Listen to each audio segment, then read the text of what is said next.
Hello दोस्तों, कहानियों का दौर चैनल में आपका स्वागत है। हमारी आज की कहानी है बोझ। तो चलिए कहानी शुरू करते हैं। कविता अपने माता पिता की बहुत लाडली थी। 3 बड़े भाइयों की बहन थी। कोई भी चीज़ मांगने पर उसी वक्त सामने हाजिर हो जाती। पूरे घर में रौब था उसका। पूरे परिवार और नौकरों पर राजकुमारी की तरह हुक्म चलाती थी कविता। स्कूल में भी पूरा रौब था उसका। बड़े घर की लाडली जो थी वह। ऐसे ही उसने कॉलेज में दाखिला लिया। उसके ठाट बाट बड़ी गाड़ी में आना जाना, हर दिन नया फैशन देखकर हर कोई उससे दोस्ती करना चाहता था। थोड़े ही दिनों में उसके बहुत से दोस्त बन गए। पूरे कॉलेज में उसकी अपनी ही एक पहचान थी। इन दिनों उसके घर एक रिश्ता आया। खानदानी लोग थे और पापा की पुरानी जान पहचान थी उनके साथ। कविता के साथ कोई जोर जबरदस्ती नहीं थी, पर कविता ने फिर भी हाँ कर दी, क्योंकि वह अपने परिवार से बहुत प्यार करती थी। वह जानती थी कि वह लोग उसका अच्छा ही सोचेंगे। लड़के का नाम राज था। राज काफ़ी पढ़ा लिखा और समझदार लड़का था। ससुराल वाले भी बहुत अच्छे थे। ससुराल में कविता की जगह वैसी ही थी जैसी कि मायके में। कोई भी कार्य कविता की सलाह के बिना नहीं होता था। सबकी लाडली बहू बन गई थी वह। फिर उसके घर एक बेटे का जन्म हुआ। राहुल कविता को जान से प्यारा था। पोता पाकर ससुराल वाले तो फूले नहीं समाते थे। कविता कभी कभी सोचती कि उसकी किस्मत कितनी अच्छी है। उसका हर अपना उसे कितना प्यार करता है। चाहे जीवन में कैसा भी समय आए, मेरे अपने हमेशा मेरे साथ हैं। मैं कभी अकेले नहीं हो सकती। कितनी खुशकिस्मत हूँ मैं। पर शायद कविता की खुशियों को उसकी अपनी ही नज़र लग गई थी। एक दिन वह मायके जाने की जिद कर बैठी। राज को बहुत काम था, लेकिन वह फिर भी उसे ले गया। रास्ते में उनकी गाड़ी अन्य गाड़ी से टकरा गई। कविता, राज और राहुल बुरी तरह से जख्मी हो गए। काफ़ी दिनों के इलाज के बाद राज और राहुल तो ठीक हो गए, लेकिन कविता पूरी तरह ठीक ना हो सकी। सर पर चोट लगने के कारण वह अपनी आंखों की रोशनी खो बैठी। अब कविता की किस्मत जैसे उल्टे पांव चलने लगी। मायके वाले कुछ दिनों तक उससे मिलने आते रहे। फिर कभी कभार फ़ोन ही करके पूछ लेते कि अब कैसी हो। धीरे धीरे ये सिलसिला भी कम हो गया। ससुराल वालों की सहानुभूति भी कम होने लगी।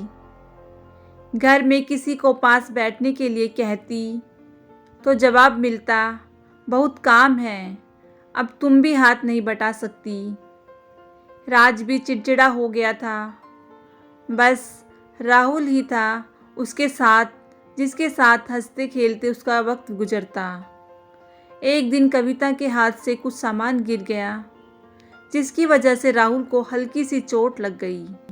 कविता के सास ससुर ने राहुल को उससे अलग कर दिया कि कहीं उसके ना देखने की वजह से बच्चे को कोई नुकसान ना हो जाए। कविता अंदर से टूट चुकी थी।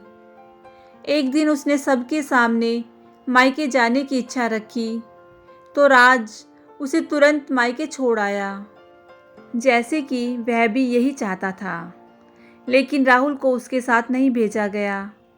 कविता कभी राहुल से दूर नहीं रही थी, पर अपनी कमी के कारण उसने ज़्यादा बहस नहीं की।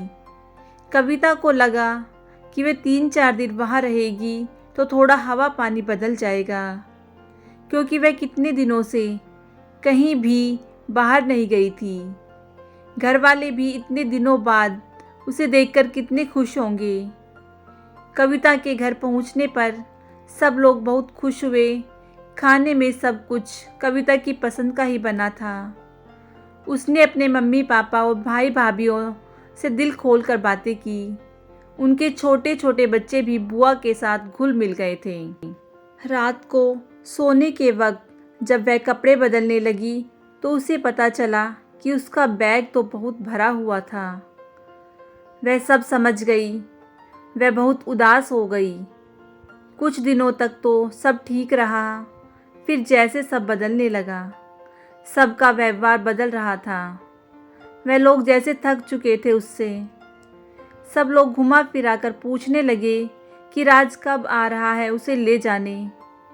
वह बहाना बना देती, जबकि वह जानती थी कि उस घर में अब उसके लिए कोई जगह नहीं। कविता से चलते वक्त कुछ न कुछ नुकसान हो जाता। थोड़ी बहुत टोका टोकी उसे सुनाई देती, वह टाल देती। एक दिन उसके हाथ से लगकर एक कीमती फूलदान टूट गया। छोटी भाभी ने बहुत हंगामा मचाया। कविता के माता पिता रोज़ रोज़ के झमेलों से तंग आ गए थे। उन्होंने राज को खुद से ही फ़ोन कर दिया। राज कविता को अपने घर ले गया। कविता को अपने परिवार वालों से ये उम्मीद ना थी कि जिस कविता के कहे बिना घर में एक पत्ता भी नहीं हिलता था, उस घर के लिए वह अब बोझ बन चुकी थी। राज के साथ ससुराल आते वक्त वह बहुत खुश थी, क्योंकि वह अपने घर जा रही थी, अपने जिगर के टुकड़े राहुल के पास।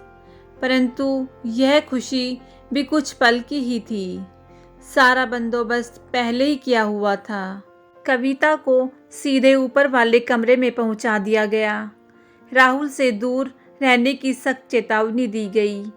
एक काम वाली लता को उसकी जिम्मेदारी सौंपी गई, जो उसके खाने पहनने जैसी ज़रूरतों का ध्यान रखती। कविता ज़्यादातर चुप ही रहती। कभी कभी काम वाली लता से थोड़ा बतिया लेती। उसके जरिए राहुल का पता चल जाता। सबकी लाडली बेटी और बहू सबके लिए लाडली से बोझ बन चुकी थी। दोस्तों, कैसी लगी आपको यह कहानी?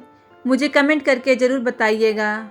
अगर अच्छी लगी हो तो इस कहानी को लाइक कीजिएगा, शेयर कीजिएगा और मेरे चैनल को सब्सक्राइब कीजिएगा।